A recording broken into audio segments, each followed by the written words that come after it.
আসসালামু আলাইকুম। প্রিয় দর্শক, আমরা আজকে খুব গুরুত্বপূর্ণ একটি বিষয় নিয়ে আলোচনা করব। ইদানিং আপনি নিশ্চয়ই তারেক রহমানের বক্তব্যের আগে সালাউদ্দিন আহমেদের বক্তব্যটা শুনেছেন। তিনি বলেছেন যে আওয়ামী লীগের কবর হয়ে গেছে দিল্লিতে। এই সালাউদ্দিন সাহেব কি আসলে তার ইমেজকে পুনরুদ্ধার করতে চাচ্ছেন কিনা, বা এমনও হতে পারে যে নীলুফার মনি, সালাউদ্দিন আহমেদ, আমির খসরু তারা যেই আশা ভরসা নিয়ে সরকার গঠন করেছেন, সরকার গঠন করলে আমরা এইভাবে চলবো, তারেক রহমান আসলে দেরিতে হলেও সবাইকে স্টপ করে দিয়েছেন যে না, তোমরা যেভাবে চাও এভাবে হবে না। তখন এই কারণে তারা বয়ান চেঞ্জ করেছে। আমাকে আপনার কিছুদিন আগে গত সপ্তাহে এক টক শোতে দর্শক প্রশ্ন করেছিলেন যে বিএনপি এই যে ভারতের এগুলি যে বিভিন্ন রকমের হুমকি ধামকি তারা দিচ্ছে, দেশ নিয়ে নিবে, রংপুর অঞ্চল নিয়ে নিবে, চিটাং নিয়ে নিবে, বিএনপি কেন জবাব দিচ্ছে না? তখন আমি বলেছিলাম, এবং কথাটা আবার বলছি, বিএনপি কথাটা জবাব চায় না তারেক রহমান গিয়ে, এবং চায় না তারেক রহমান যেসব কার্যকলাপ করেছেন, যেসব সমঝোতা কথাবার্তা হয়েছে এবং চায়নার সাথে যেভাবে তাকে মিশতে দেখা গেছে, এটাই হলো ভারতের জন্য খুব প্রকৃষ্ট জবাব আমি মনে করি। একইভাবে সালাউদ্দিন আহমেদ সহ যাদের নাম আপনি বললেন, যাদেরকে ভারতপন্থী হিসেবে মনে করা হয়, তাদেরও কিন্তু মুখটা বন্ধ এখন। এই যে সালাউদ্দিন সাহেব, আপনার মুখটা এখন বন্ধ কেন? খুব তো বলছিলেন আমার ম্যাডামের যে কথাটা, এই কথাটা আমি সবসময় বলি, এখন আপনার মুখটা বন্ধ কেন? তারেক রহমান চায়নার থেকে আসার পরে আপনার কোনো আওয়াজ নাই, এবং আপনি এখন জনগণের পক্ষে, বাংলাদেশের জনগণের মনের কথা এতদিনে আপনি বলেছেন।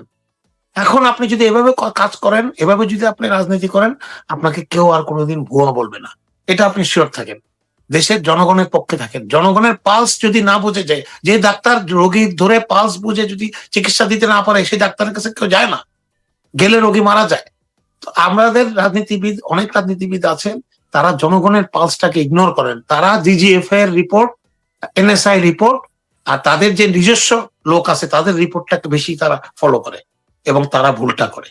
সারাদিন আমি যে কথাগুলো বলেছেন, এটা আমরা পেয়েছি, এবং this is suppose to be, এটাই হওয়া উচিত ভারতের ব্যাপারে এবং আওয়ামী লীগের ব্যাপারে।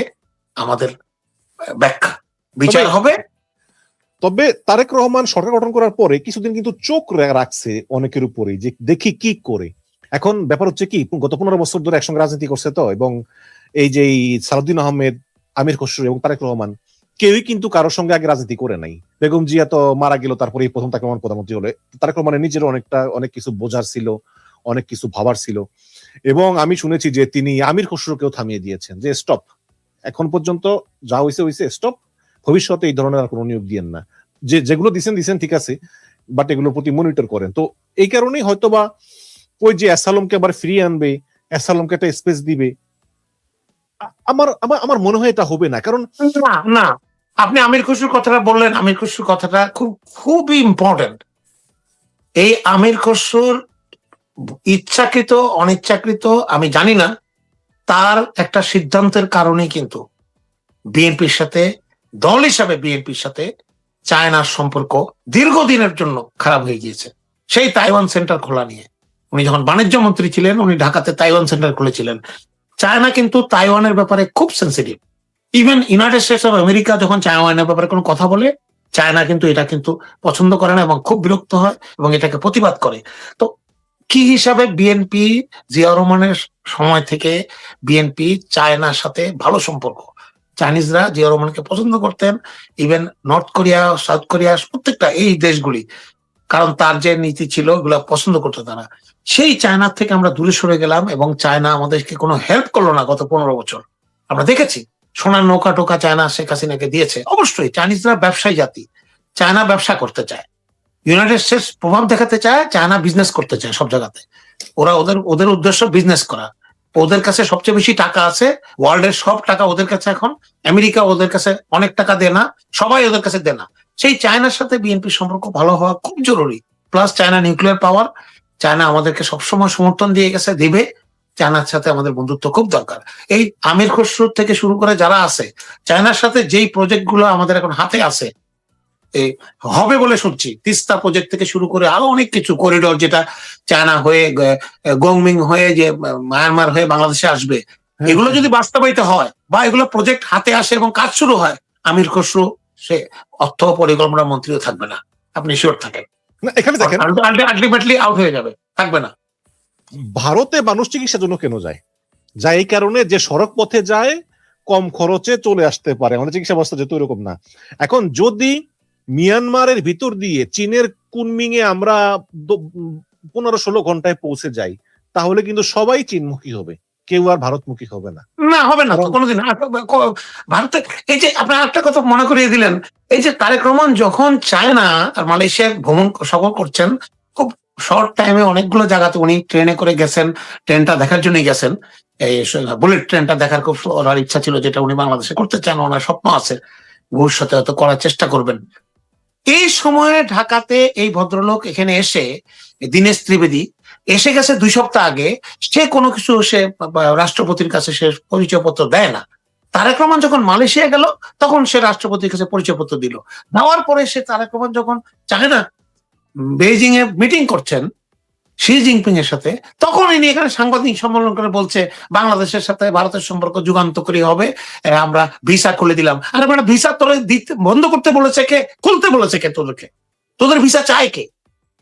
আমার কথা বন্ধ করলি কেন তুই? না, লম্বা লাইন দেখে ভারত যে আওয়ামী লীগের কত বড় মদতদার ছিল এবং আওয়ামী লীগ যে ভারতের কত বড় চামচা ছিল, তার প্রুফ তো তারাই করে দিয়েছে। শেখ হাসিনাকে আশ্রয় দিয়েছে, তৎক্ষণাৎ বাংলাদেশের সাথে কূটনৈতিক সম্পর্ক তুমি অলমোস্ট বন্ধ করে দিয়ে ভিসা বন্ধ করে দিয়েছো। তার মানে কি বাংলাদেশিরা আওয়ামী লীগের পক্ষে থাকলে তোমার ভিসা রাখবা? এখন তোমাকে ভিসা দিতে কে বলেছে? আমি আশা করব বাংলাদেশের জনগণ যারা দেশকে ভালোবাসে তারা যেন ভারতে না যায়। লজ্জা শরম থাকলে, ভারতের একটা বিজেপির এক নেতার বক্তব্য শুনেছেন আপনি? তার বক্তব্য কি আপনি শুনেছেন? কি বলেছে উনি? ওপেন মিডিয়ার মধ্যে যেই কথা বলেছে আপনি শিউরে উঠবেন। এরপরে যদি বাংলাদেশের লোকজন ভারতে যায় এবং ইয়েতে করে, আপনার ভারতের ইয়েতে, আমি আপনাকে দেখাচ্ছি। একজন বলেছেন যে বাংলাদেশে কিছু নাই, মানে আমাদের এখান থেকে এই কথাটা কি বলেছেন, এই কথাটা শুনিয়ে দিই আপনাকে। ওখানে চিকিৎসা ব্যবস্থা খুব খারাপ। বহু রোগী কলকাতায় আসেন, দিল্লিতে যান ভালো চিকিৎসার জন্য, ওখানে ব্যবসার অবস্থা খারাপ, চাকরির অবস্থা। আমরা চাই পশ্চিমবাংলার সঙ্গে ব্যবসা বাড়ুক, আমাদেরও লাভ, ওদেরও লাভ। ওদের কলকারখানা নেই, আমাদের ব্যবসায়ীরা ওখানে সব পৌঁছে দেন। চাল ডাল তেল নুন কাপড় থেকে আরম্ভ করে ফল সার সবই যায়। বহু কোটি কোটি টাকা ওখানে ফেঁসে আছে, বহু ব্যবসায়ীরা আমাদের এখানে নাই। আবার ব্যবসা চালু হোক, তাদেরও লাভ হবে, ভিসা চালু হোক, সব স্বাভাবিক হোক, এটা আমরা চাই। আজ বাংলাদেশ বুঝতে পেরেছে ক্ষতিটা ওদেরই হয়েছে। তাহলে ভিসা চালু হওয়ার পর কলকাতা ব্যবসায়ীরা মিষ্টি মুখ করে কেন? এই তো এখন আপনি অত মূর্খ, অত গন্ড মূর্খ ভাই। এই ধরনের বক্তব্য শোনার পরে কোন আত্মমর্যাদাশীল, যাদের বিন্দু মাত্র আত্মসম্মান বোধ আছে, কোন বাংলাদেশী, যত জরুরি কাজ হোক ভারতে যাওয়া উচিত না। পাকিস্তানে যান চিকিৎসার জন্য, মালয়েশিয়া যান।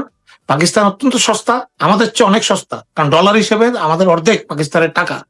সেই হিসেবে আপনি এখানে 1 টাকা, পাকিস্তানে 2 টাকা। আমি আপনাকে অনুরোধ করব আপনারা এইসব দেশে যান, চায়নায় যান। পাকিস্তানে তো ভাষার সম্পর্ক সমস্যা নাই, সাংস্কৃতিক সমস্যা নাই, খাওয়ার সমস্যা নাই, হালাল।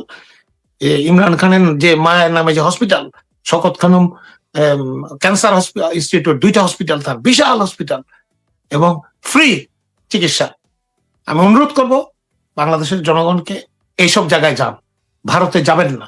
রাস্তাঘাটে পায়খানা দেখতে আর এসব কথাবার্তা শুনতে, এইসব আজে বাজে কথা আমাদেরকে অপমান করে, আমাদের সব জায়গাতে অপমান করে, আমাদেরকে ছোট মনে করে, দাদাগিরি করে। আরেকজন বলছে ওই যে বাংলাদেশের যে লোকগুলি আবার ভারতের দালাল আছে, সেনাবাহিনীর দরকার নেই ইত্যাদি, তাদের আত্মমর্যাদা নিয়ে ওরা যাবেন না। এবং ভারতের পণ্য আমাদের বাংলাদেশ থেকে কেনা উচিত না, অন্য জায়গা থেকে ইম্পোর্ট করা উচিত আমি মনে করি, শুধুমাত্র তাদের আচরণের জন্য।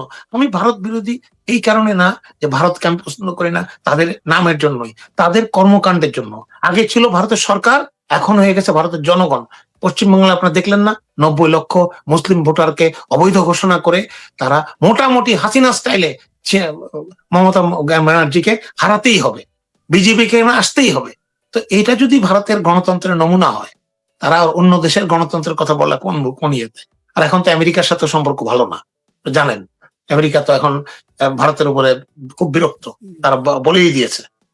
আমেরিকার সঙ্গে ভারতের একটা মিনিমাম সম্পর্ক আছে, অতটা বেশি নাই। আগে ছিল ইন্দো প্যাসিফিক, এখন শুধু প্যাসিফিক, ইন্দো টিন্দো বাদ দিয়া দিছে। এবং আপনি নিশ্চয়ই দেখেছেন যে ডোনাল্ড ট্রাম্পের সঙ্গে একটা মিটিং হচ্ছে শি জিনপিং এর, ডোনাল্ড ট্রাম্প চীনে গিয়েছেন, সেখানে তারা আসলে ব্যবধানটা কমিয়ে আনতেছেন। এখন আর আসলে ভারতের এরকম কোনো প্রয়োজন নেই, বাট ভারত আসলে এখন চেষ্টা করতেছে জাপানকে উত্তেজিত করার জন্য, যে দেখো বাংলাদেশ কিন্তু চীনের সঙ্গে যাইতেছে, এরকম ভারতের ষড়যন্ত্র করে যাচ্ছে। আপনি শুনেছেন নিশ্চয়ই গত পরশু দিন রণধীর জয়সওয়াল, ভারতের যে পররাষ্ট্র, তিনি বলেছেন যে আমরা খুব নিবিড় ভাবে লক্ষ্য করতেছি। তো লক্ষ্য করে নিবিড় ভাবে লক্ষ্য করেন, সুবিধা নেই। মূর্তি, আমি এই প্রসঙ্গে একটা ছোট্ট জিনিস আমি বলতে চাই। এই আপনারা সেই 71-69-70 সাল থেকেই চায়নার সাথে আমেরিকার যে রিলেশনটা সবসময় স্টেল ছিল, খারাপ ছিল, সেটাকে কিন্তু পাকিস্তান কিন্তু তৎকালীন এটাকে মিডিয়েট করেছে।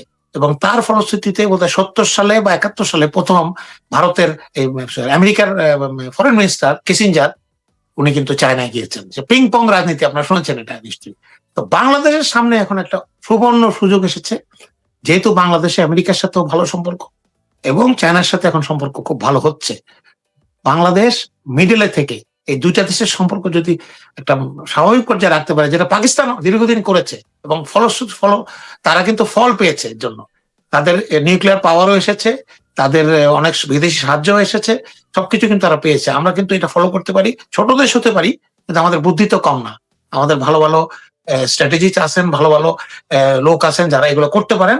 আমি মনে করি আমাদের সরকার, যে সরকার থাকবে, এখন যে সরকার আছে, তারা যেন এই বিষয়টা নজর দেন। ছোট দেশ হলেই আমরা আমাদের কথা কেউ শুনবে না, এটা ঠিক না। যেহেতু আমাদের পাশের ভারতের একটা বদনাম আছে, তারা দাদাগিরি করতে চায়, প্রত্যেকটা প্রতিবেশী দেশের সাথে তাদের সমস্যা, তারা সবকিছু আমাদের ন্যায্য দাবিগুলোকে মেনে নেয় না। সেই জন্য আমাদের কোনো উপায় নাই দেখে ইউনাইটেড স্টেটস এবং চায়না দুটোর সাথে যদি সম্পর্ক ভালো রাখা যায়, আমাদের জন্য সবচেয়ে ভালো আমি মনে করি, ভারতকে ঠেকানোর জন্য। এখন অনেকেই বলতেছে, মানে আমি তো আসলে আপনিও শোনেন, আমিও শুনি, আমরা কিন্তু অনেকের টক শো শুনি, আমরা নিজেরাও করি টক শো শুনি। মানে অনেকেই বলতেছেন যে চীন যে দুটা জিনিস চায় মোটা দাগে, একটা হচ্ছে বেল্ট অ্যান্ড রোড ইনিশিয়েটিভে যুক্ত, যেটা আপনি নিজেই বললেন, কুনমিং থেকে একদম টেকনাফ পর্যন্ত, আর দ্বিতীয়টা হচ্ছে ওই যে তিস্তা প্রকল্প। এবং এই দুইটাই কিন্তু মানে ভারতীয়রা মনে করে যে হাইলি সেন্সিটিভ, এবং তারা যে কোনো মূল্যে, তারা যে কোনো ভাবে চেষ্টা করবে এটা বন্ধ করার জন্য। এর কারণ হচ্ছে আমরা কিন্তু ভারত থেকে প্রচুর পণ্য এখনো কিনি, বিশেষ করে আমাদের কাঁচামালগুলো কিনি, আমাদের ওই যে বিভিন্ন পণ্যগুলো কিনি, খাবার দাবার কিনি, শস্য কিনি, যেটা ভারত থেকে সরাসরি একদম ট্রাকে চলে আসে, কামরান বাজার, কোনো গোডাউন খরচ লাগে না, অনেক কম খরচে। এই যদি চীন থেকে একই ফ্যাসিলিটি হয় যে একদম দিনের দিন চলে আসো, তাহলে এটা ভারতের জন্য খারাপ। আর তিস্তা প্রকল্প যেখানে ওই যে চিকেন নেকের কাছে, তো এগুলো ভারত আসলে অবশ্যই চাইবে বাধা দিতে। কিন্তু সেক্ষেত্রে কি আসলে ভারত ওই পজিশনে আছে যে বাংলাদেশ সরকারকে চাপ দিয়ে বন্ধ করতে পারবে? না না, চাপ দিয়ে বন্ধ করার পজিশন, এটা 2-3 সপ্তাহ আগে বললো একটু বিশ্বাস করতাম, শঙ্কা করতাম, এখন আর বিশ্বাস করি না। ভারতকে যেটা করতে হবে, বাংলাদেশের জনগণের আস্থা অর্জন করতে হবে যদি বন্ধু হিসাবে জানা যায়। আমি কিন্তু একটা ইন্টারেস্টিং কথা, আমি কিন্তু ভারত এবং পাকিস্তান দুই দেশে গিয়েছি, আল্লাহ আমার সুযোগ দিয়েছে। আমি দুই দেশের মানুষের, জনগণের কথা বলছি, আমি সরকারের কথা বলবো না, সরকার পরিবর্তন হয়, জনগণের মনস্তাত্ত্বিক ব্যবহারটা যা দেখেছি দুইটা দেশে সম্পূর্ণ বিপরীত। আমি ভারতের বিভিন্ন জায়গায় গিয়েছি, সেখানে আমি যেই ওয়েলকামিংটা মনে করেছিলাম তারা করবে, আমাদের দেশের সবচেয়ে বড় বন্ধু রাষ্ট্র, স্বাধীনতা যুদ্ধে সহায়তাকারী, তারা আমাদেরকে এখনো মনে করে আমরা অকৃতজ্ঞ এবং আমরা তাদের সঠিক, আমি বলছি 20-25 বছর আগের কথা, সঠিক তাদেরকে ট্রিটমেন্ট দেওয়া হচ্ছে না। আমাদেরকে তারা মুক্তিযুদ্ধে এত লোক হেল্প করেছে, আমরা নাকি তাদেরকে অকৃতজ্ঞ। এবং পাকিস্তানে যেখানে আমাদেরকে বলা হয়েছে, ছোটবেলা থেকে আমাদেরকে শেখানো হয়েছে এরা শত্রু রাষ্ট্র, সেখানে আমি যেখানে গিয়েছি, সেটা হোক করাচি, হোক ইসলামাবাদ, রাওয়ালপিন্ডি, লাহোর, এগুলাতে গিয়েছি, যখনই বলেছি আমি বাংলাদেশ থেকে এসেছি, তারা চেয়ার দিয়েছে, তারা সম্মান করেছে। কি পর্যন্ত সম্মান করেছে, এটা কোনো দোকানে হোক, কোনো অফিসে হোক, তারা খুবই আনন্দিত যে আমার ভাই এসছে। দেখেন, জনগণ টু জনগণ, সরকার টু সরকার কিন্তু সেম জিনিস না। তো আমি ওয়েলকামিং এরকম একটা জিনিস, আমি তো আমার পরিবার নিয়ে ইনশাল্লাহ আমি কিছুদিন মধ্যে আমি হয়তো একটা ট্রিপ আমরা যাব, আমরা পাকিস্তান, আমি তাদেরকে পাকিস্তান দেখাবো, নিয়ে যাবো। ইউরোপ সরকারের আমলে স্কলারশিপ দিচ্ছে তো 1000 মেডিকেল স্টুডেন্ট পাকিস্তানে ফ্রি লেখাপড়া করতেছে, মেডিকেল স্টুডেন্ট।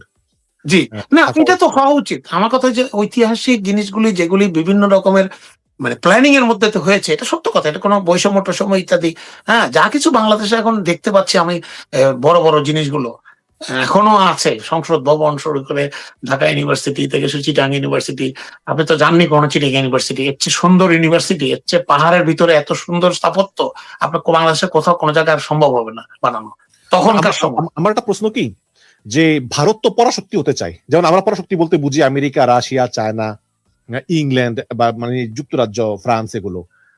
তাহলে যে দেখেন, আমেরিকান কোন নাগরিক, চীনের কোন নাগরিক কোনদিন বাংলাদেশের বিরুদ্ধে একটা কথা বলছে? বলে নাই তো, বলে বলে নাই। না। কারণ পরাশক্তি গুলো ওই ধরনেরই, তারা খুব চুপচাপ থাকে, তারা কিছু হজম করে। ম্যাচিউর আচরণ করে। আর ভারত দেখবেন পায়ে পাড়া দিয়ে ঝগড়া করে, ওরা নাকি ভাই পরাশক্তি হতে চায়। ওই পাড়ার ইট ভাঙ্গা মাতালির মতো তাদের আচরণ, তাদের তাদের সেবা দাসী যে শেখ হাসিনাও সেমই ছিল, ব্যবহার খুব খারাপ। আপনি কি কখনো শুনেছেন এ পর্যন্ত, এখনো পর্যন্ত কোনো ভিডিও, কোনো অডিও, কোনো কিছুতে শুনেছেন বেগম খালেদা জিয়া শেখ হাসিনা বা তার পরিবারকে নিয়ে একটা কথা বলেছেন? এমনকি তারেক রহমান, তিনি কিন্তু এখন পর্যন্ত ডেলিভারিটলি হাসিনা আওয়ামী লীগ এই দুটো শব্দ তিনি একটা বার তারেক রহমান লন্ডনে থাকা অবস্থাতে উনি শেখ মুজিবের ব্যাপারে, ঐতিহাসিক ব্যাপারে কথা বলেছেন, উনি মানে ইতিহাস বিবেচনা করেছেন, কিন্তু বেগম খালেদা জিয়াকে শুনেছেন কোনোদিনও? বা জিয়া রহমানের কোনো ভিডিও, অডিও, কোনো ইত্তেফাকের নিউজ কি আছে যে উনি কোনো একটা কথা ব্যক্তিগতভাবে শেখ পরিবারকে নিয়ে বলেছেন যে শেখ পরিবার এরকম করতো, তারা দুর্নীতি করতো, তারা দেশের এত লক্ষ লোক মারা গেছে ওই সময়, সোনার মুকুট দিয়ে বিয়ে, শেখ কামালের বিয়ে হলো, এত টাকা খরচ করে বিয়ে হলো যখন দুর্ভিক্ষ চলছে, এগুলি কি ওনারা বলেছেন? এইটা হলো পারিবারিক শিক্ষা। কিন্তু শেখ হাসিনার আমি আপনাকে কমপক্ষে 100টা ভিডিও দিতে পারবো, আমার কাছেই আছে, সবগুলোতে খালেদা জিয়ার ব্যক্তিগত কথা, খালেদা জিয়া কখন ঘুম থেকে উঠে, খালেদা জিয়াকে রাত্রে কি পানি খায় না অন্য কিছু খায় না কি করে, লিভার কেন পচে, লিভার পচার কি উনি এগুলা ব্যাখ্যা দিতেন। এখন আমি তাহলে কিভাবে, একটা সাধারণ মানুষও যদি হই, আমি বিএনপি সাপোর্ট না করি, আমি তো অবশ্যই বলবো যে এটা একটা ভদ্র মহিলা, উনি কারো ব্যাপারে মন্তব্য করেন না, উনি শান্ত, ভদ্র, এবং ওই যে বললেন সুপার পাওয়ার যারা আছে ওয়ার্ল্ডের বিশ্ব শক্তি, তাদের অনেক আচরণের মধ্যে অনেক শালীনতা, অনেক ভদ্রতা থাকতে হয়। আপনি যত বড় হবেন, গাছ যত বড় হবে, তাকে তত নিয়ে আসতে হয়, হাম্বল হতে হয়। আর ছোট গাছ দেখবেন যা ফালাফালি করে, যেটা অন্যের উপরে পরগাছা, তাদের দেখবেন যে এদিকে উঠে যায়, ওদিকে উঠে যায়, কারণ তাদের কোনো ব্যালেন্স নাই, তাদের কোনো স্থান নাই। তো এখানে হলো রাজনীতির পার্থক্যটা। তারেক রহমান তার বাবা মার মতোই শালীন ভাবে উনি 3-4 মাস সময় নিচ্ছেন, এখনো সময় নিচ্ছেন, উনি বুঝছেন। আমরা তার জন্য সবসময় সাপোর্ট দেব এবং আমরা তাকে অ্যাডভাইস করব। ওনার এখন যেটা প্রধান কাজ, যেটা আমার মনে হয়, উনি হোমওয়ার্ক করে, চেক করে, বিএনপির যেখানে যেখানে যেসব নেতা, পদধারী নেতা আছে, তারা যে দুর্নীতিগুলো করছে আওয়ামী লীগের সহায়তায় এবং আওয়ামী লীগের বুদ্ধিতে, সব তো আওয়ামী লীগ জানে ভাই, সব তো তারা এখনো আছে, এগুলাকে স্টপ করতে হবে। এবং এগুলো করতে গিয়ে ওনাকে কিছু মন্ত্রী, কিছু বড় নেতাকে দল থেকে বহিষ্কারও করতে হতে পারে। আপনি দল থেকে বহিষ্কার করে দেবেন, এই লোক জিরো। বদরুদ্দোজা চৌধুরী এত বড় একটা নেতা, দল থেকে, বিএনপি থেকে আউট, ফিনিশ। যেখানে দল থেকে আউট করে দেবেন 2-3 জন, 4 জন, 5 জন, বাকিরা সব অ্যালার্ট হয়ে যাবে। এছাড়া আপনি এই দুর্নীতি বন্ধ করতে পারবেন না। আপনি যতই হেঁটে অফিসে যান, আপনি যতই, কালকে নতুন জারি হয়েছে পরিপত্র যে কোনো পোস্টারে, সরকারি পোস্টারে, সরকারি প্রচারণায় প্রধানমন্ত্রীর ছবি ব্যবহার করা যাবে না। খুব ভালো কথা, আলহামদুলিল্লাহ, আমরা থ্যাংক ইউ দিই আপনাকে। কিন্তু আপনার যে সাথে যারা আছে, প্রতিমন্ত্রী, মন্ত্রী, এমপির ভাই, এমপির খালু, তারা যেগুলো করছে, এগুলো যদি বন্ধ না করেন, তাহলে আপনার এই অর্ডারের কোনো ফল জনগণ পাবে না। জনগণ দিন শেষে আপনাকেই কিন্তু দায়ী করবে যে আপনি ওদেরকে কন্ট্রোল করতে পারেননি। একটা ভালো বাবা, একটা খুব সৎ, চরিত্রবান এবং নীতিবান বাবার সন্তান যদি সে কন্ট্রোল করতে না পারে, এটার জন্য কিন্তু মানুষ নীতিবান বাবাকেই দোষ দেয় যে আপনি খুব ভালো, এত বড় দাড়ি, সারাদিন মসজিদে পড়ে থাকেন, আপনার ছেলে তো ডাকাতি করে। তাহলে ওই ছেলেকে ভালো করার দায়িত্ব কিন্তু বাবা চলে গেল। তারেক রহমান এখন দেশের অভিভাবক, ওনাকে এটাও মাথায় রাখতে হবে। এটা মাথায় রেখে উনি যদি কিছু কয়েকটা জায়গাতে ভাত টিপতে, কিন্তু হয়েছে কিনা পুরা ভাত সবগুলো দেখতে হয় না, 2টা একটা দেখলেই বোঝা যায় ভাত রান্না হয়ে গেছে কিনা, ওনারা জানেন। এবং কারা কারা এগুলোতে ছিলেন, ইউনিফর্ম মনিটনি টাইপের, যেগুলো দলের ক্ষতি করছে, তাদেরকে আপনারা ব্যবস্থা নেন, বাকিরা সাবধান হয়ে যাবে। এটাই আমার মনে হয়- রাজনীতি। আমার মনে হয় আওয়ামী লীগের দুইটা পার্ট আছে, একটা গ্রুপ চায় আসলে জুলাইকে ধারণ করতে, আর একটা গ্রুপ চায় ওই আওয়ামী লীগের মতো বিএনপির বিএনপি জি। দুইটা গ্রুপ আছে, একটা চায় আওয়ামী লীগের মতো থাকতে, আর একটা চায় আরেকটা জুলাইকে বুকে ধারণ করে। এখন তারেক রহমানের উচিত যে যারা জুলাইকে ধারণ করে তাদেরকে বেশি দিতে। আর আওয়ামী লীগের তো মানে আওয়ামী লীগ কি মনে করে আমি জানি না, আওয়ামী লীগের লোকজন বলতেছে এখন যে বিএনপি কে আহ্বান জানাচ্ছে, চলো বিএনপি আওয়ামী লীগ আমরা মিলেমিশে রাজনীতি করি, জামাতকে তুমি দূরে সরিয়ে দাও, বা জামাত এটা কেন করে জানেন? এই কথাগুলো ওরা বলে কেন, মানে ওদের কথা বলার পিছনে কারণ বা কোনো মনস্তাত্ত্বিক রিজনটা কি? গত 16-17 বছরের কার্যকলাপ, গত 16-17 বছরে আমাদের নেতারা যারা ছিল, বিশেষ করে কিছু নেতা যারা দেশে থেকে ব্যবসা বাণিজ্য, ব্যাংক, বীমা সবকিছুই করেছেন, হাজার হাজার কোটি টাকার ব্যবসা করেছেন, তাদের উপরে আস্থা রেখে তাদের সেই স্মৃতির প্রতি তারা বিয়ে করে সম্মান দিয়ে আওয়ামী লীগ কিন্তু এই ভাবনাটা করছে যে আওয়ামী লীগ চিন্তা করছে এদের সাথে তো আমাদের ভালো যায়, আমরা ওদেরকে ব্যাংক করতে দেই, ওরা আমাদেরকে 2 মিনিট 3 মিনিট মিছিল করে। তারেক রহমান কি পাগল? তারেক রহমান কি জানে না যে আওয়ামী লীগ 15-16 বছরে কি করছে তার উপরে? আওয়ামী লীগ উনি সব জানে। উনি যতই ব্যক্তিগতভাবে ক্ষমা করে দিক, কিন্তু কিছু কিছু জিনিস এসালম যেন দেশের আপনার অর্থনীতি ধ্বংস করেছে, শেখ হাসিনাকে হেল্প করেছে এই রেজিমকে টিকিয়ে রাখতে, এবং লুট করেছে, তাদেরকে কোনোভাবেই ক্ষমা করা যাবে না, যতই আত্মীয়। মারুফ, এখানে একটা কথা আছে, বিএনপির একদম তৃণমূল, মানে একদম তৃণমূল কিন্তু আবার আওয়ামী লীগের প্রতি খুবই ক্ষিপ্ত। তারা কিন্তু আওয়ামী লীগকে ক্ষমা করতে চায় না, কিন্তু আওয়ামী লীগের প্রতি সব হচ্ছে এই মাঝারি কিছু বিএনপি নেতারা যারা আসলে এই দুর্নীতি করতে চায়, যারা ওই আওয়ামী লীগের স্টাইলে চলতে চায় আর কি।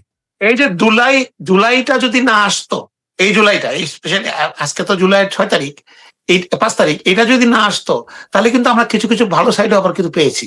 এই নীলুফার মনিরা যখন টকশোতে যে জুলাইয়ের বিভিন্ন জুলাই ষড়যন্ত্র কিনা, ডিজাইন কিনা, স্নাইপার কে, কোন স্নাইপার ছিল না ইত্যাদি বলে, তখন কিন্তু এতদিন পর্যন্ত যে ছাত্র দলের নেতারা কোনো কথা বলেনি, এখন কিন্তু ছাত্র দলের সভাপতি একেবারে ওপেনলি বলেছে, ঘৃণা ভরে তারা এই কথা প্রত্যাখ্যান করেছে। আর সাধারণ সম্পাদক আজকে বিবৃতি দিয়েছে যে আওয়ামী লীগের প্রত্যেকটা অফিস ছাত্র দল জ্বালিয়েছে, নিজেরাই বলছে। এতদিন কিন্তু এগুলো বলেনি, কারণ আওয়ামী লীগের সাথে আবিদ বলছে জিবা ছিঁড়ে ফেলতে হবে। আবিদ, হ্যাঁ, এই জিনিসগুলো একটা, মানে আমি মনে করি এই যে তৃণমূল যে বলছেন তারা আওয়ামী লীগকে পছন্দ করে না, তৃণমূলই তো দলের প্রাণ। এটা তারেক রহমানও জানেন, উনি সময় নিচ্ছেন, উনি সব বুঝেন। ওনার সাথে যে লোকগুলো আছে, কিছু লোক আছে ওনার সাথে লন্ডন থেকে গেছেন কয়েকজন, তারা খুব মেধাবী, তাদেরকে চিনি, তাদেরকে উনি রেখেছেন। আর বাংলাদেশে যারা ছিল, যারা নতুন নতুন উদয় হয়েছেন, মীর শাহ আলম টাইপের বা বন্ধু বান্ধব টাইপের, এগুলোর ব্যবস্থা উনি নিবেন, এটা শিওর। জিয়া রহমানের ইতিহাস ওনার কাছে আছে, উনি একই লোকের সন্তান, একই মহিলার সন্তান, যে 2 জন ছিলেন আমাদের। উনি অবশ্যই ওনার বাবা মার সম্মানার্থে হলেও উনি ব্যবস্থা নেবেন, নিতেই হবে, কারণ ওনার নিজের ব্যক্তিগতভাবে চাওয়া পাওয়ার কিছু নাই। ভারত এখন বসে আছে যে ডিসেম্বরে কিন্তু ফারাক্কা চুক্তি নবায়ন দেব না। ভারত এখন বসে রয়েছে, আর দ্বিতীয় ফারাক্কা বাদ করবে চায়নার তো টাকার কোনো অভাব নাই, চায়নার সাথে প্রজেক্ট দিলে ভালো। চায়না একটা কথা বলছে, এটা হচ্ছে কি, চায়না বলছে যে যদি এই বেল্ট এন্ড রোড ইনিশিয়েটিভে তোমরা যুক্ত হও তাহলে রোহিঙ্গাদেরকে ফেরত নেওয়ার ব্যবস্থা আমি করে দেব। আমি জানি না আসলে কতটুকু ক্যাপাসিটি আছে চায়না রোহিঙ্গাদেরকে ফেরত নেওয়ার, বা আদৌ আছে। মায়ানমারের যে রেজিমটা এখন ক্ষমতায় আছে, আর মায়ানমারের যে আরাকান লিবারেশন আর্মি যেটা সরকারের সাথে যুদ্ধ করছে, দুটাই চায়নার থেকে সাপোর্ট পায়। তো চায়না এই অঞ্চলে, চায়না ওদিকে তাদের অনেক প্রভাব, তারা চাইলে যুদ্ধ বন্ধ হয়ে যাবে, এই হবে, রোহিঙ্গা ফেরত যাবে। চায়না যদি বলে মায়ানমারকে তোমরা তোমাদেরকে $100 বিলিয়ন উৎপাদন করে দেবো, তোমরা এদেরকে এখানে সেট করে দাও, আমি টাকা দেবো, না দেওয়ার কোনো কারণ নেই। ইটস অল অ্যাবাউট মানি। আবার এ বলতে পারে তোমরা যুদ্ধ যা করো, কিন্তু বাংলাদেশি যানবাহনের তোমরা আঘাত করো না, আর করবে না। যুদ্ধ হয়তো বন্ধ হয়ে যাবে। এবার তো সুন্দর একটা অবস্থান না হলে তো এই এশিয়ান হাইওয়ে যেটা, এটা তো তখন আপনিও যাবেন না, কেউ যাবে না ভয়ে, এটা তো মানুষকে যেতে হবে। তো অবশ্যই, তবে জিনিসটা সহজ না, বাট আমি মনে করি যে খলিলুর রহমান, তারেক রহমান এই জুটি তারা খুব ভালোভাবেই ব্যালেন্স করে চলতে পারবে বলেই এখন বুঝতে পেরেছে মানুষ যে খলিলুর রহমানকে কেন তারেক রহমান পররাষ্ট্রমন্ত্রী রেখেছে ইন্টারন্যাশনাল লেভেল। কিন্তু আমার এখনো মনে হয় যে আমেরিকার একটা চাপ ছিল, আমার এখনো মনে হয়। আমেরিকার চাপ ছিল দেখি তো, আমেরিকার চাপ না, মানে খলিলুর রহমানকে দিলে পরে আমেরিকার সাথে সম্পর্কটা ভালো হওয়া খুব সহজ হবে। সেটার জন্যই কিন্তু, কন্টিনিউয়াসটা মানে ভালো। কারণ তারেক রহমান যুক্তরাজ্যে ছিলেন ঠিকই, কিন্তু আমেরিকার সাথে ওনার সম্পর্ক খুব একটা গভীর হয়নি কখনো, বিভিন্ন কারণে। তাহলে তো উনি আমেরিকা সফর করতে যেতেন, ওনার তো সমস্যা ছিল না। কেন যাননি? কারণ আমেরিকা তাকে ওরকম ওয়েলকাম করেনি।